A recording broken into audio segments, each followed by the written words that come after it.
আমি তুষার স্যার সকলকে স্বাগতম জানাচ্ছি।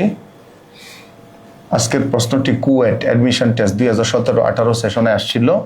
What kind of pronoun is the word that in the sentence all that glitters is not gold?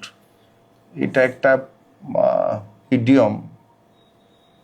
আচ্ছা, idiom যাই হোক, এখানে আমরা একটু আলোচনা করি। ইলাবোরেট আলোচনা করার মতো সময় তো হয় না, আমরা সংক্ষিপ্ত আলোচনা করতে হয়। এটা একটু দেখি এইভাবে, all that glitters is not gold. এটাকে এইভাবে লিখি,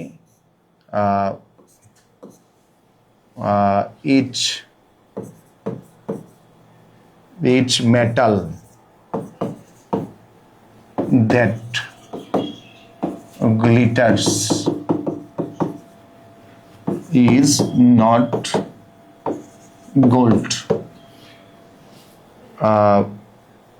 তাহলে ইচ মেটাল, যেগুলি আমাদের পরিচিত মেটাল আছে, ধাতব পদার্থ আছে, টিন আছে, এরপরে কি আছে, সিলভার আছে, গোল্ড আছে, এগুলি ইচ মেটাল, প্রত্যেকটা মেটাল, এটাই বুঝিয়েছে, অল বুঝিয়েছে আর কি। অল হচ্ছে কালেকটিভ ডিটারমিনার, আর ইচ হচ্ছে কি, ইচ হচ্ছে ডিস্ট্রিবিউটিভ ডিটারমিনার। ঘটনা কিন্তু একই।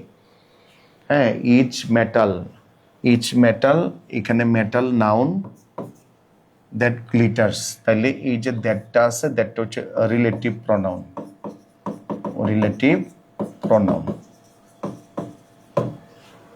রিফ্লেক্সিভ, সেলফ তো নাই।